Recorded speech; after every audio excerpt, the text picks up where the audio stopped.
आज मैं जो जिस थेरी पर बोलने वाली है हूँ, या जो भिक्खुनी है, तो उनका नाम है सुमेधा। और शुरू करने के पहले मैं थोड़ा-सा मतलब इसकी पार्श्वभूमि बताना चाहूँगी। शायद आप लोगों को सभी ने शुरू करने के पहले बताया होगा कि थेरीगाता कितना एक तरह से बोलेंगे कि मूल्यवान ग्रंथ है, खास करके महिलाओं के लिए। मतलब सोचिए कि आज के ज़माने में हम रहते हैं, जहाँ पर मतलब महिलाओं के लिए कितनी विकट परिस्थिति है, कठिनाइयों की परिस्थिति है। आज भी मतलब खुद के लिए निर्णय लेना कितना मुश्किल है। लेकिन ये उन महिलाओं की या उन स्वतंत्र स्त्रियों की गाथा है, जिन्होंने 2565 वर्ष पहले खुद को मुक्त किया था। और उनकी एक तरह से ये जो थेरी गाथा है, उनके जीवन के मुक्ति की गाथा है, जो उन्होंने अपने सिद्धि जो खुद सिद्धि को प्राप्त की उन्होंने। और वह प्राप्त करने के बाद में उन्होंने अपने पूर्व जन्म जीवन को देखा, और उन पूर्व जीवन को गाथाओं में काव्य के जरिए एक तरह से वर्णन किया। और एक बहुत ही विशेष बात है कि जैसे अभी थोड़ी देर पहले हमने गाथाओं का पठन किया, नहीं क्या, तो हम लोग एक मतलब क्या बोलते हैं, धुन में हम लोग गा सकते हैं, नहीं क्या, बुद्ध की जो भी गाथाएं हैं। और अगर समझो आप लोगों ने कभी मतलब तुकाराम की गाथाएं पढ़ी होंगी, या फिर नामदेव की गाथाएं पढ़ी होंगी, तो ये भी मतलब कैसे है ना कि धुन में गा सकते हैं। अब थेरी गाथा भी जो है वो भी वैसे ही काव्यात्मक है। तो एक वैशिष्ट्य यह है कि जिन जिन लोगों को, मैं मतलब मेरी सोच है उस तरह से कि जिन जिन लोगों को प्राप्ति हुई है, जो जो लोग एक तरह से जीवन से मुक्त होने के लिए प्रयास कर रहे हैं, तो वो अपने जीवन के मुक्ति का अनुभव जो है, तो वो गद्य स्वरूप में नहीं कहते हैं, पाठ्य स्वरूप में नहीं कहते हैं, तो वो काव्य स्वरूप में कहते हैं। और काव्य स्वरूप जब हम सुनते हैं, तो वो काव्य बहुत ही कोमल रहते हैं शब्द, और एक शब्दों में बहुत सारे अर्थ छिपे होते हैं। उनमें गहनता होती है, उनमें एक क्या बोलते हैं, विशालता होती है, और गहराई होती है, जो इंसान को अपने जीवन को की तरफ देखने के लिए एक तरह से मजबूर करती है। तो यह जो थेरी गाथा है, उसमें कहते हैं कि शायद मेरा आंकड़ा थोड़ा सा इधर उधर हो सकता है, 224 या 54 गाथाएं इसमें है। मतलब उस वक्त की जो थेरिया थी, 254 थेरियों की गाथा इसमें समाविष्ट है। तो अब थेरी गाथा बोले तो ये साधारण थेरिया नहीं थी जिनकी गाथा इसमें, ये सारी थेरिया वो थी जिन्होंने अरहंत पद प्राप्त किया। हम्म, तो थेरी शब्द का अर्थ आप सभी को पता होगा। थेरी यानी ऐसी स्त्री जिनको आयु का भी लंबा अनुभव है, और एक तरह से क्या कहते हैं कि धम्म जीवन का, या फिर उनकी मुझे उनको जो कहते हैं एक तरह से अंतर्दृष्टि का जो लाभ हुआ है, या कहेंगे बुद्धत्व का जो लाभ हुआ है, उस लाभ का भी उनका गहरा अनुभव है, लंबा अनुभव है। और इस तरह से एक तरह से थेरी यह शब्द है। और बाद में इस शब्द का क्या बोलते हैं, एक तरह से विकृतीकरण हुआ मराठी में, खास करके इस शब्द का विकृतीकरण इस तरह से हुआ कि बूढ़े लोगों को थेरड़ा थेरड़ी इस शब्द से बोलने लगे। तो जब हम ऐसे शब्द को हम लोग सुनते हैं, तो हमने सोचना चाहिए, हमने थोड़ा सा मतलब विचार करना चाहिए कि इस तरह के शब्द हम लोग ने बहुत ही सम्मान से लेना जरूरी है। और गाथा का मतलब है काव्य है। गाथा उनका संपूर्ण जीवन कुछ गाथाओं में एक तरह से उन्होंने वर्णित किया है। तो यह जो सुमेधा है, भिक्खुनी सुमेधा, तो इनकी गाथाएं जो है वो काफी लंबी है। और लंबी का मतलब है, मतलब अब एक ये जो है महानिपात में आता है 16वें वर्ग में, और इसमें 75 गाथा है, मतलब इतनी लंबी है।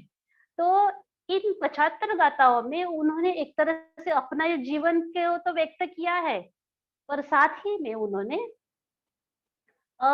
ये जीवन किस तरह से नश्वर है, या फिर शरीर, या लौकिक जो जीवन है, शारीरिक जीवन सुख जो है, वो एक तरह से कितना नश्वर और कितना तुच्छ है, यह बताने की उन्होंने कोशिश की है।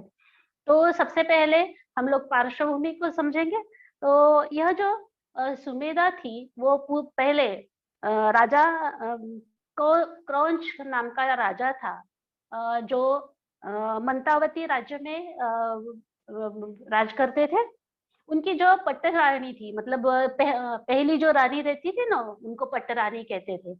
तो वो पटरानी, उनकी मुख्य रानी जो थी, उनकी बेटी थी।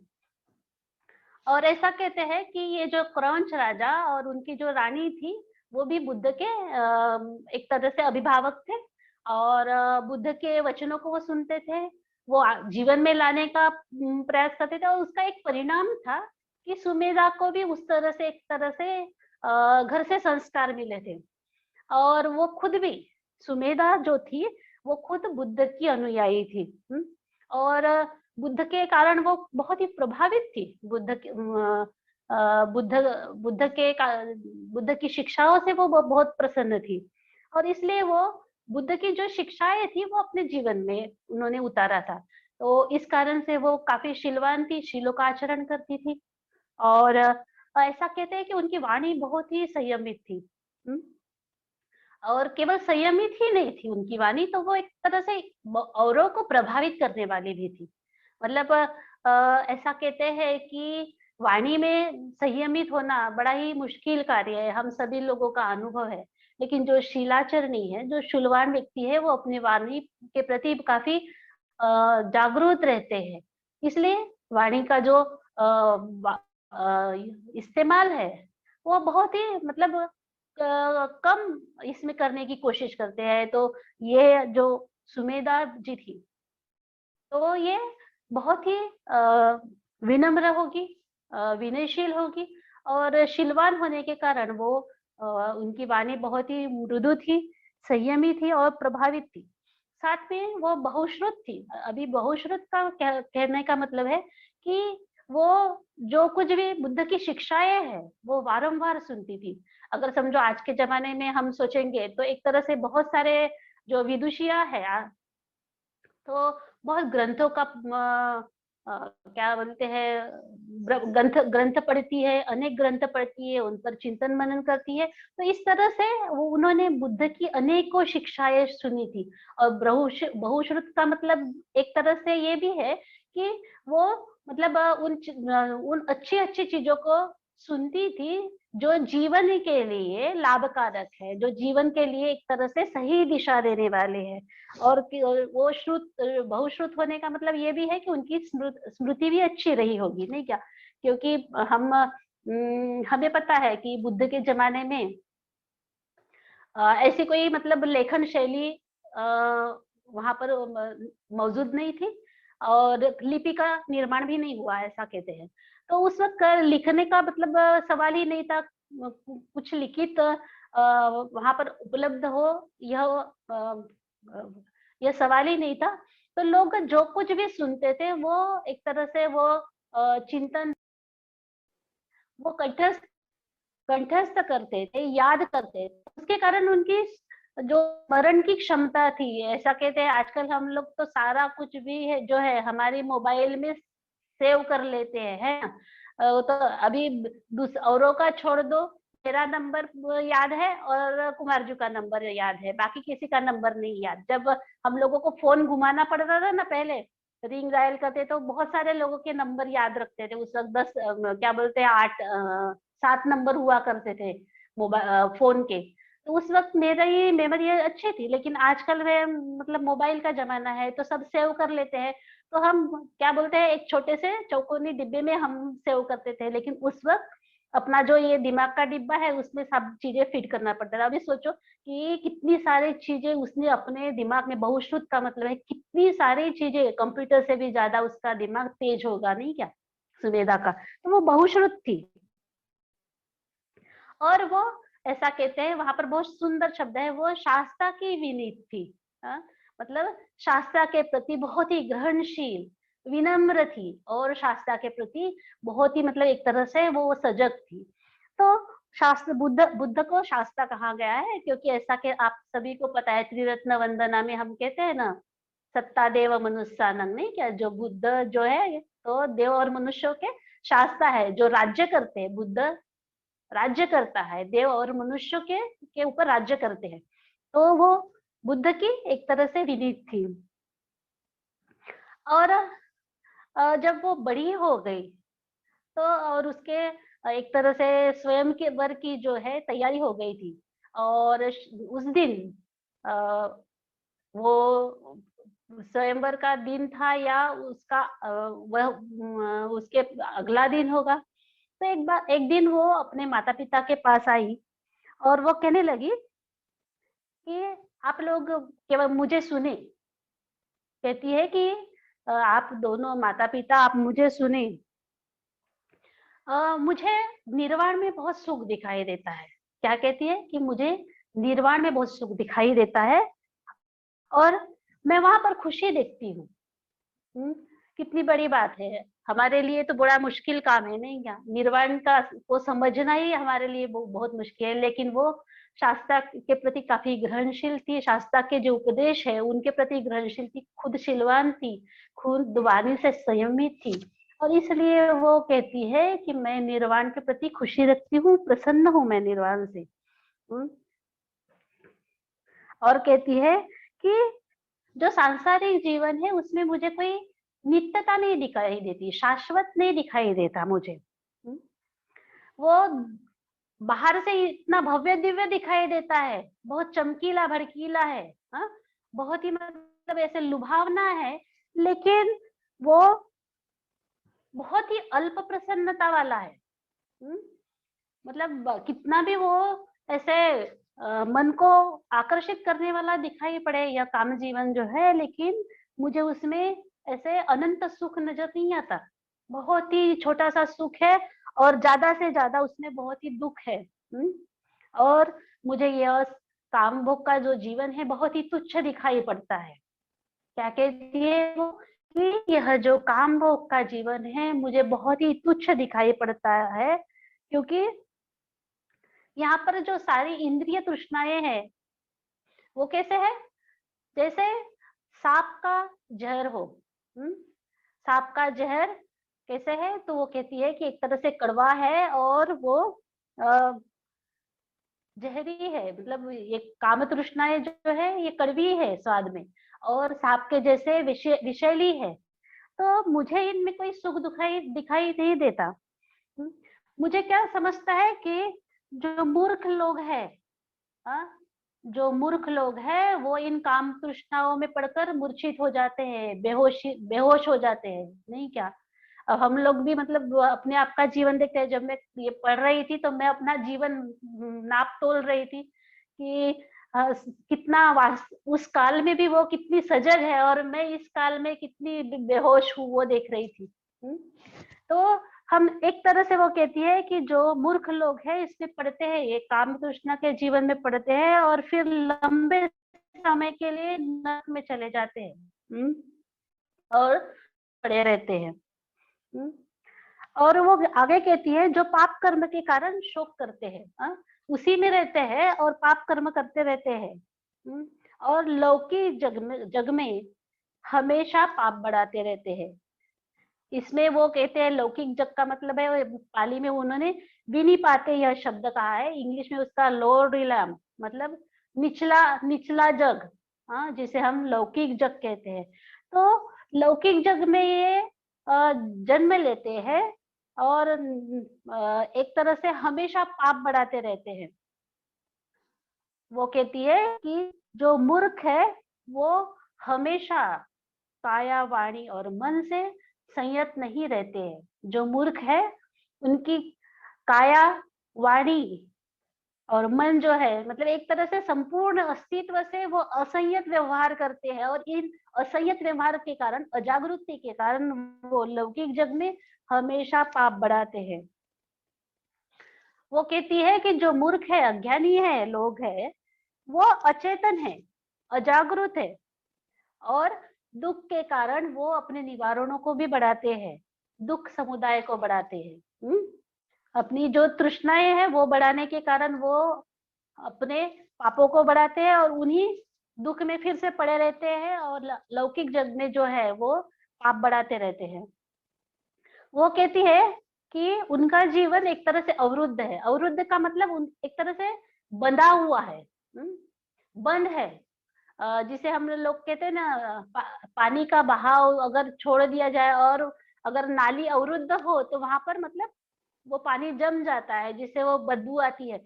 तो हमारा जो मूर्ख इंसान का जीवन इसी तरह से अवरुद्ध है, जिनके कारण वो उनका जीवन एक तरह से बदबूदार गंदगी में पड़ा हुआ है। वो कहती है कि यह मूर्ख जीव बुद्ध की शिक्षा को समझ नहीं पाते और ना ही आर्य सत्य को समझते हैं। वो ये सब कुछ अपने माता पिता को बता रही है। हाँ? वो अपने माता पिता को बता रही है कि यह जो मूर्ख जीव है, जो काम भोगों में लिप्त है, काम भोगों की तृष्णा के प्रति वो आसक्त है, वो लोग बुद्ध की शिक्षा को नहीं समझ पाते और इसके कारण वो आर्य सत्य को भी नहीं समझ पाते।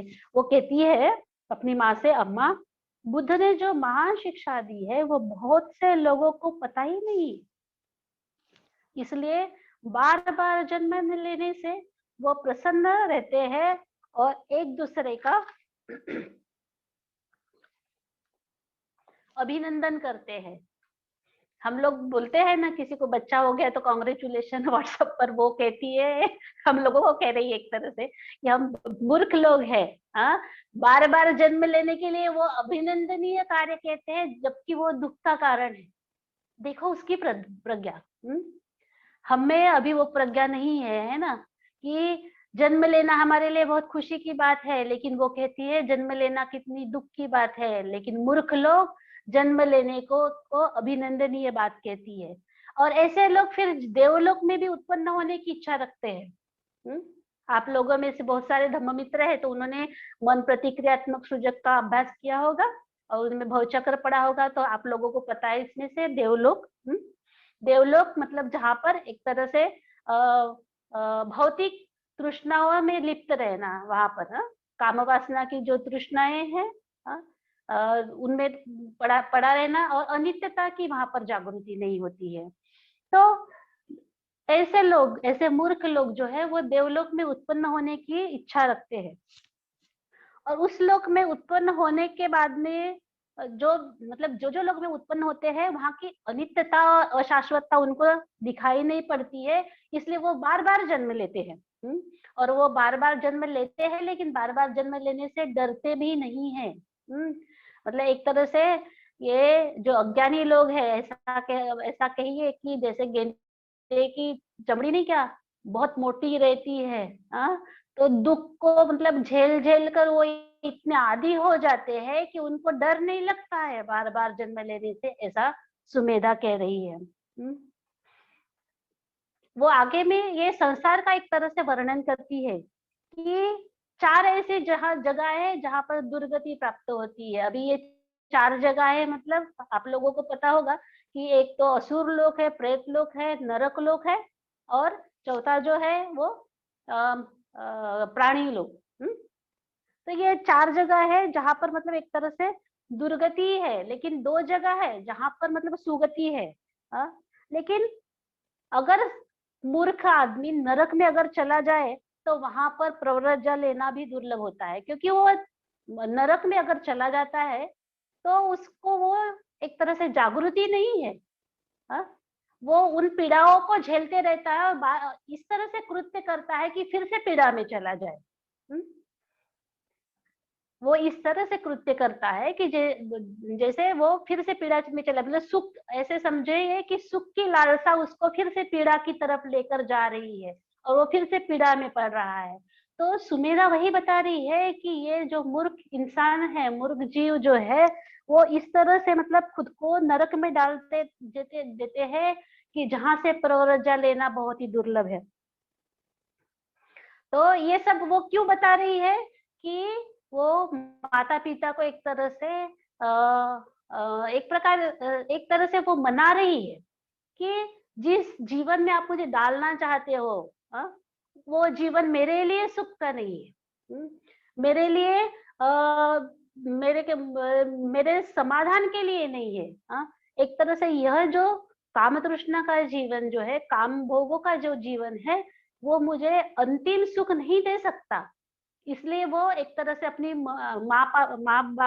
पिताजी को मना रही है। और वो आगे में कहती है, मैं आशा करती हूँ कि आप दोनों भी मुझे प्रव्रजित होने की अनुमति देंगे। ये एक तरह से सांसारिक जीवन के दोष दिखाती है कि वो किस तरह से दोषपूर्ण है सांसारिक जीवन, और वो कितना ठान है, कितनी स्पष्ट है उसमें, कितनी स्पष्टता है, बुद्ध की कितनी श्रद्धा है, वो एक तरह से यहाँ पर दिखाई देती है। और वो शरण गमन के लिए कितनी दृढ़ संकल्प उसके अंदर है, वो दिखाई देता है। और उसी स्पष्टता से वो जो मनुष्य का जीवन है, सर्वसाधारण मनुष्य का जो लौकिक जीवन है, वो कितना दुख से भरा है, पीड़ा से भरा हुआ है, वो दिखाती है। और फिर वो ये बताने के बाद में वो अनुमति मांगती है कि आप मुझे प्रव्रजित होने दें।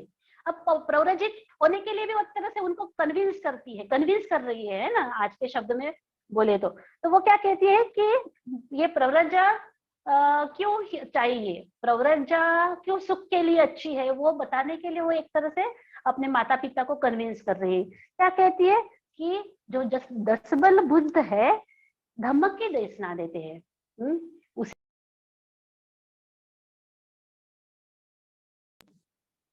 जो 10 बल बुद्ध है वो धम्मक की देशना देते हैं। वो बुद्ध के बारे में उतना जानती है कि बुद्ध, क्योंकि वो आसक्ति से, आश्रवों से मुक्त है, और इसलिए उनमें 10 बल है। अभी ये 10 बलों के बारे में मैं नहीं बताऊंगी डिटेल्स में, कभी और विषय होंगे तो फिर उसमें मतलब अब डिटेल्स में हो जाएगा। लेकिन बुद्ध में 10 बल थे, और उसमें से एक कुछ फिर भी कुछ बताती हूँ। उनके पास दिव्य स्रोत थे, मतलब उनमें दिव्यत्वता थी। वो हम लोग जैसे कान, अपने मांस के कान से सुनते हैं ना, कभी कभी इतना आधा अधूरा सुनते हैं कि एक व्यक्ति अलग बोलते हैं और हम अलग ही सुन लेते हैं। तो उनके पास दिव्य स्रोत थे, और फिर उनके पास दिव्य चक्षु भी थे। उनके पास एक तरह से मनोमय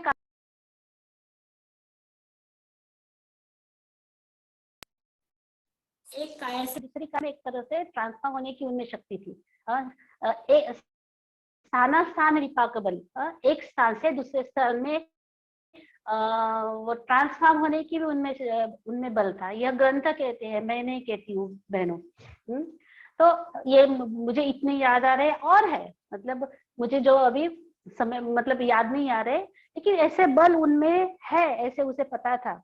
और वो उन बुद्धत्व के बलों से वो एक तरह से प्रभावित थी, उनके धम्मदेशना से प्रभावित थी। और वो कहती है कि मैं वहां प्रव्रजित होना चाहती हूँ, क्योंकि मुझे लौकिक जो सुख है वहां पर रुचि नहीं है। वो कहती है कि मुझे जो लौकिक सुख है, एक भौतिक जीवन के जो सुख है, वो उसमें मुझे रुचि नहीं है। और मुझे मैं क्या चाहती हूँ, तो मैं जन्म और मृत्यु का जो चक्र है उससे मुक्त होना चाहती हूँ। उसका मतलब दृढ़ संकल्प देखिए कि उसे पता है कि बुद्ध की शरण में जाकर वो जन्म और मृत्यु की चक्र से जो है वो एक तरह से मुक्त हो सकती है। वो कहती है कि मैं इस मृत्यु लोक में जो जिस बात से दुख होता है, वहां पर उस चीज को अभिनंदनीय बात बताते हैं। वो उन बातों में मुझे एक तरह से असार नजर आता है, कोई भी सार नजर नहीं आता। सार का मतलब एक तरह से एक आदि हम लोग नहीं क्या कुछ चीज है उनको एक तरह से पकाकर उसका मतलब जो निचोड़ निकालते हैं, और वो निचोड़ जो होता है वो बहुत ही पोषक होता है। तो तो वो ये जो सांसारिक जीवन है ये एक तरह से निरर्थक है, अर्थपूर्ण नहीं है, ऐसा वो कहती है। और वो कहती है कि इस तृष्णा से मुझे मुक्त होना है, इसलिए मुझे मतलब आप मुझे प्रव्रजा लेने की अनुमति दें। ऐसा वो अपने पिता को कहती है।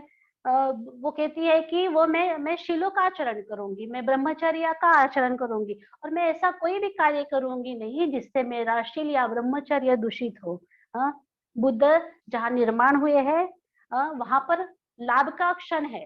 बुद्ध जहाँ पर निर्माण हुए वह लाभ का क्षण है। ये लाभ का क्षण देखकर मैं ऐसे क्षणों में क्यों जीऊं जहां पर लाभ नहीं दिखाई पड़ रहा है, ऐसा वो अपने माता पिता को कहती है। और वो बार-बार उनसे विनती करती है, और जब वो देखती है कि अभी उसकी विनती नहीं सुनी जा रही है, तो एक तरह से वो अपना निर्णय बता देती है कि आप अगर मुझे अ, प्रव्रजा लेने की अनुमति नहीं दे रहे हैं, तो जब तक आप मुझे ये अनुमति नहीं देते, तो मैं ये गृहस्थाश्रम का अन्न ग्रहण करूँगी नहीं, चाहे मेरी मृत्यु हो जाए। मतलब वो बहुत ही ठाम है अपने विश्वास पर, अपने संकल्प पर, अपने शरणगमन के ऊपर, और अब बुद्ध के प्रति की जो श्रद्धा है उसके ऊपर वो बहुत ही अड़िग है।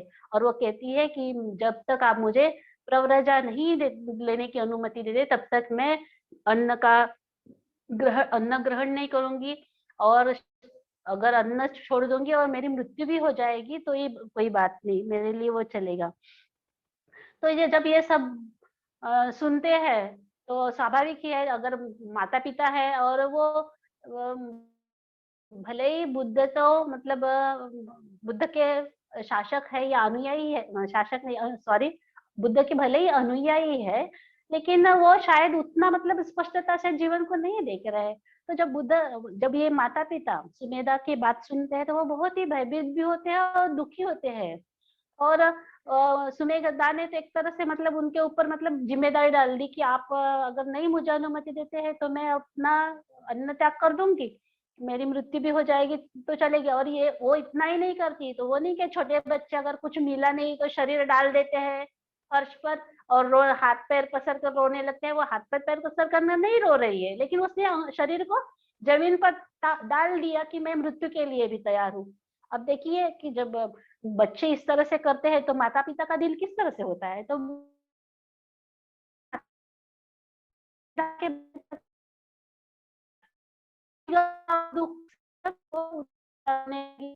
पिता भी एकदम भाव विवल हो गए, और वो कहने लगे कि बेटी, आप हमारी बात सुनिए। हाँ? आपका बहुत जल्दी ही वाराणसी के राजा जो है अनिकेत, उनसे विवाह होने वाला है। और विवाह के बाद में वो अभी विवाह कितना महत्वपूर्ण है वो अपने बेटी को समझा रहे हैं, सुमेधा को, कि विवाह के बाद में आप मुख्य रानी बनोगी उस राजा की। हाँ? और ये जो शील और ब्रह्मचर्य का जीवन है ना, बहुत ही कठिन है, इतना आसान नहीं है। और जब आप राजा की रानी बनोगे, तो वहां पर आप हुकूमत भी करोगे, आपके पास कितना मतलब वैभवशाली जीवन होगा, आपके पास बहुत सारे अलंकार गहने होंगे, और आपके पास बहुत ही ऐश्वर्य और वैभव होगा। तो इसका लाभ लीजिए। इस कठिन जीवन को क्यों अपना रहे। शील और ब्रह्मचर्य का जीवन तो काफी कठिन है, इतना आसान नहीं है, लेकिन ये जीवन बहुत ही सुंदर है। दादी मरोगी राजा की, तो आप एक तरह से सुख में रहोगी। और ऊपर से आप जवान हो, तो आपको इस जवानी में काम भोग का जीवन जीना जरूरी है। यह उनके पिता उनको बता रहे हैं। तो वो उसके सुमेधा के पिता उनको समझाते हैं कि काम भोग के जीवन में आप सुखी रहोगी, आप ऊपर से जवान हो, तरुण हो, और एक तरुण शरीर में इन सब काम भोग का आस्वाद लेना चाहिए। तो सुमेधा अब उनको फिर से कन्विंस करने में लग गई, कि वो कहती है कि यह इंद्रिय तृष्णाएं जो है वो बहुत ही अल्प सुख वाली है, और बहुत ही निरर्थक सा यह संसार है। अगर मैं प्रव्रजित होती है हूँ, तो प्रव्रजित ही होऊंगी, या फिर मैं मृत्यु को प्राप्त हो जाऊंगी, पर मैं शादी नहीं करूंगी। वो एक तरह से ढिठाई से वो अपनी बातों पर अड़ी है कि शादी भी मुझे कोई राम नहीं दिखाई देता है। राम यह शब्द अच्छा नहीं है, लेकिन बहुत ही निरर्थक है, कोई मीनिंगफुल नहीं है। बहुत ही मीनिंगलेस है शादी में का शादी करने के बाद में जीवन। तो मैं यह शादी नहीं करूंगी, लूंगी तो प्रव्रजा लूंगी, या फिर मैं मृत्यु को प्राप्त हो जाऊंगी, क्योंकि मैं शरीर की नश्वरता को देखती हूँ। वो बहुत ही स्पष्टता से कहती है। मैं क्यों जीऊं ऐसे चिपके हुए शरीर से। वो कहती है कि जो शरीर जिसमें कीड़े सी गंदगी है, वो शरीर की अशुभता दिखाई समझा रही है। हाँ, मतलब उसकी प्रज्ञा देखिए कितनी प्रबल है। हाँ, कितनी तेजस्वी है। वो शरीर की अशुभता दिखा समझा रही है अपने पिता को। कहती है शरीर के काम भोगों की बात कर रहे हैं हो आप पिताजी। वो शरीर कीड़े सी गंदगी है, दुर्गंधी वाला है, भयानक प्रेत जैसा है। जिसमें पस और रक्त भरा पड़ा है। जहां से अशुद्ध पदार्थों का स्त्रव हमेशा होते रहता है। शरीर की गंदगी दिखाई दे रही है कि कुछ रखा नहीं है इसमें। देखिए इस शरीर को, यह कितना गंदा है, कितनी घृणा से भरा है। यह ऊपर से मांस और रक्त का लेप देकर अच्छे से किया, मतलब लिपा पुता हुआ है। जहां अंदर में घिन भरे कीड़े पड़े हैं। यह जो शरीर है यह पक्षियों के खाने के लिए है। यह शरीर एक तरह से प्रतिकूल है। मैं समझती हूँ कि ऐसे निर्जीव शरीर को दान भी नहीं कर सकते। अगर यह शरीर निर्जीव हो जाए तो इसको दान भी नहीं कर सकते। यह अचेतन शरीर, अगर शरीर यह से अगर चेतना चली गई या शरीर से जीवन खत्म हो गया, प्राण निकल गए, तो यह शरीर जो है इतना निरुपयोगी होता है कि परिवार के लोग उसको जल्द से जल्द स्मशान में पहुंचाने के लिए तैयारी करते हैं। आप हम लोग भी सुनते हैं, है ना। अभी थोड़ी देर पहले मरा हुआ कोई भी अपना रिश्तेदार है, लेकिन लोग बॉडी कहते हैं, है ना। भैया या फिर क्या बोलते हैं चाचा मामा आंटी फूफा ऐसे नहीं कहते हैं, तो बॉडी को रखो, बॉडी को लेकर जाओ ऐसा कहते हैं। तो वो बता रही है अपने पिताजी को कि देखिए ये शरीर, अगर इसमें से प्राण निकल गए तो घर वाले भी उसको घर में रखने के लिए तैयार नहीं रहते। उसको तुरंत ही स्मशान पहुंचाने के लिए एक तरह से कंधे पर जो लकड़ा उठा कर लेकर जाते हैं ना, उसकी भांति निर्जीव शरीर को स्मशान में पहुंचाने की जल्दीबाजी कहते हैं। वो कहती है कि ये शरीर घृणास्पद है, दुर्गंधि युक्त शरीर है। और ऐसे दुर्गंधि युक्त शरीर से माता पिता तक को घृणा हो जाती है।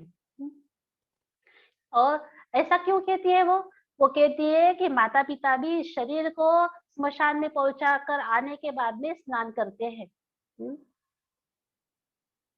वो कहती है कि जिस शरीर से प्राण चले गए उस शरीर को अगर स्मशान में पहुंचा दिए तो उसके बाद में माता पिता तक घर आने के बाद में स्नान करते हैं। और फिर बाकी लोगों का क्या कहना, जो बाकी लोग हैं उनके लिए तो हम कह ही नहीं सकते। अस्थि और स्नायु से भरा यह शरीर जिसमें आंसू लार मलमूत्र है, जो पूरी तरह से गंदगी से भरा है, ऐसे सड़े हुए मृत शरीर पर मूर्ख लोग आसक्त होते हैं। वो कहती है कि मैं वो नहीं हूँ जो ऐसे गंदे शरीर के प्रति आसक्ति रखूंगी, क्योंकि मैं जानती हूँ कि ये जो शरीर है वो अस्थियों से स्नायु से लिपा पोता हुआ है, जिसमें आंसू है, लार है, मलमूत्र है, लहू है, रक्त है, पस है। वो गंदगी को देखती है। जो मूर्ख लोग हैं वही उस शरीर पर आसक्त होंगे, मैं वो नहीं हूँ। वो ऐसा अपने पिताजी को कहती है। वो कहती है कि अगर जैसे बोरी को नहीं क्या ऊपर से अंदर बाहर की तरफ पलटा दिया जाए, वैसे अगर शरीर को उस तरह से पलटा दिया गया, मतलब ऊपर का की लूटी पोती बाजू जो है वो अंदर में की और अंदर की बाजू बाहर की, तो इसकी दुर्गंधी माँ भी सह नहीं पाएगी। जिसने मुझे हमें जन्म दिया है वो खुद भी सह नहीं पाएगी, वो घृणा करेगी। ऐसा वो अपने पिताजी को कहती है। वो कहती है स्कंद धातु और आयतन से भरा यह संस्कार से बना हुआ शरीर है। यह मैं प्रज्ञा से जानती हूँ, फिर मैं ब्याह क्यों करूं?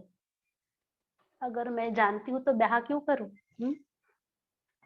यह शरीर की आसक्ति के कारण हम जिन अलग अलग लोगों में उत्पन्न होते हैं उसके परिणाम और दुखों को मैं देख पा रही हूँ, तो फिर मैं शादी क्यों करूं?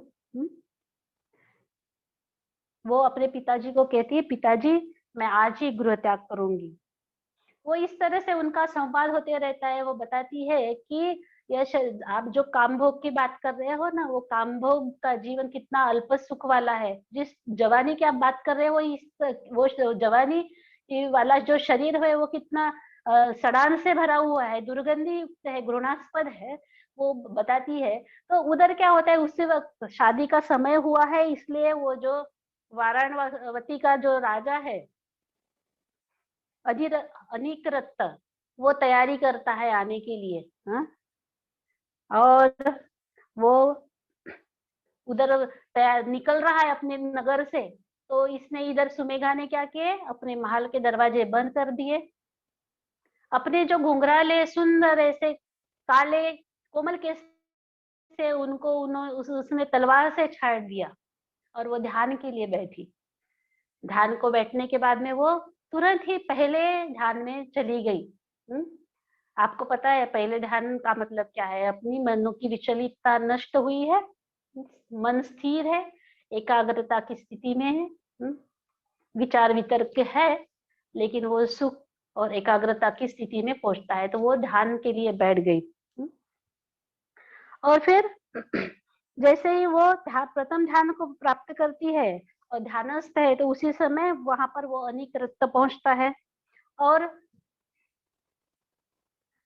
उस वक्त जब अनिकृत दरवाजे पर, महल के दरवाजे पर पहुंचता है, तो सुमेधा उस वक्त जीवन की अनित्यता के बारे में एक तरह से भावना करते रहती है। जीवन कैसा नश्वर है, कैसा अनित्य है, उसकी भावना करती है। और उस समय अनिकेत राजा जो है, जिससे इसका ब्याह होने जा रहा है, तो वो एक तरह से सजा धजा बहुत ही, वो राजा बताता है कि जिस राजा से मैं, उसका पिताजी बताते हैं, जिस राजा से मैं तुम्हारा विवाह करने जा रही हूँ बहुत सुंदर ही भी है, अभी हैंडसम है, इस भाषा में वो बोलता है। तो ये सुंदर राजा आता है जो बहुत ही अलंकारों को लद कर वो महल में पहुंच गया है, लेकिन वो देखता है कि ये ब्याह के लिए तैयार नहीं है, तो वो उसको प्रार्थना भी कर रहा है सुमेधा को कि आप मेरे से ब्याह करने के लिए तैयार हो जाओ। अब कोई हाथ पैर जोड़ ले तो आगे की लड़की अगर इतनी दृढ़ इस संकल्प में नहीं है, तो वो तुरंत हाँ भी भरेगी, क्योंकि वो उसका सुंदरता भी देखेगी, तुरंत मोहित हो जाएगी। नहीं, क्योंकि तरुण लोगों के लिए सुंदरता बहुत महत्वपूर्ण होती है, खास करके, और स्त्रियों के लिए सुंदरता तो महत्वपूर्ण भी होती है, और साथ में अगर उसके पास वैभव भी है, क्या बोलते हैं उसको, उसके पास अगर धन संपत्ति है, तो उस पर भी मोहित होती है। लेकिन ये, और ऊपर से वो अगर विनम्रता से अगर अगला आदमी प्रार्थना कर रहा है कि मेरे से ब्याह करो, तो वो तुरंत तैयार हो जाएगी। वो समझाता है उसे कि देखो, तुम्हारे निर्णय से तुम्हारे माता पिता भी दुखी है। मतलब एक तरह से वो समझदार भी है कि वो उसको समझा भी रहा है कि अपने माता पिता को दुख मत दो, तुम्हारे निर्णय से तुम्हारे माता पिता काफी दुखी है।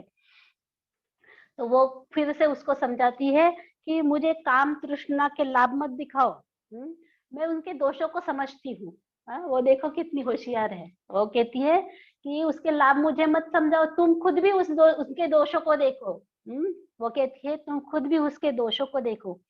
और वो फिर उदाहरण देती है कि जो, मतलब गतकाल में जो 4 द्वीप का चक्रवर्ती मांधाता था, और ऐसा वो बताती है कि ऐसा कहते हैं कि काम भोगों में मनुष्य में वो सर्वश्रेष्ठ था, लेकिन जब उसकी मृत्यु हो गई तो उसकी तृष्णाएं तब भी अतृप्त थी।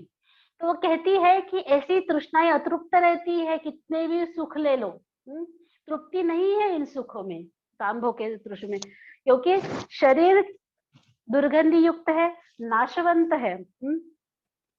और इस दुर्गंध युक्त शरीर को त्यागने की हमें जरूरत है, क्योंकि हमारे पास अभी अमृत है। वो कहती है बुद्ध का धर्म जो है अमृत है, और इस अमृत को अगर प्राशन करके छोड़ दूं, और इसमें अगर जो काम भोग में वो दुख है उसको मैं स्वीकार कर लूं, तो मेरे जीवन का क्या लाभ। वो कहती है कि मनुष्य का जीवन वैसे भी दुर्लभ है। और वो ये दुर्लभ जीवन बताने के लिए वो उपमा, बुद्ध के काल में जो उपमा दी गई है, आप लोगों ने सुनी होगी कि एक सागर में एक आंख वाला कछुआ है, और वो कछुए को एक ही आंख से दिखता है। ऐसे कहते हैं कि आ, आ, एक क्या शब्द है वो, मतलब एक तरह से करोड़ों वर्ष के बाद में एक जू आता है, अगर उस जू में अगर वो अपने मतलब मुंडी अगर डाल है, तभी वो बाकी चीजों को देख पाता है। तो ऐसा मतलब करोड़ों साल बाद हमें प्राप्त हुआ है, ऐसा मनुष्य जीवन दुर्लभ है। तो ऐसे दुर्लभ जीवन की मैं मतलब मिट्टी क्यों करूँ, वो इस तरह से कहती है। वो ऊपर और एक उपमा बताती है कि काम भोग का जीवन कैसा है, कि एक तरह से संकल से बन छूटने की अगर उसको मतलब मौका मिलता है, तो वो कुत्ते ने अपने को मुक्त करना चाहिए। तो इसी तरह से हमने भी अपने आप को काम तृष्णा से मुक्त करना चाहिए। जो जरा मरण और व्याधि से युक्त शरीर है, उसका त्याग करके अगर निर्वाण का सुख पाना अगर है, और निर्वाण का सुख कैसे है, वो कहती है कि वो जरा विरहित है, मरण विरहित है, जन्म विरहित है। तो ऐसे निब्बान का सुख मैं क्यों न पाऊं? और मैं क्यों न अशोक बनूं? मैं क्यों न विघ्न रहित बनूं? मैं क्यों न वैर रहित बनूं? तो वो ये सब उसको जब सुनाती है तो वो भी प्रभावित हो जाता है, और फिर अनेक रत्त उसके लिए उसके माता पिता को उसको प्रव्रजित होने के लिए प्रार्थना करता है। सुमेधा के माता पिता उसे अनुमति देते हैं, वो प्रव्रजित होती है। और प्रव्रजा लेने के बाद में जब वो भिक्षुनी करके मतलब ध्यान में चली जाती है, ऐसे कहते हैं कि वो तुरंत ही अरहंत पद प्राप्त करती है।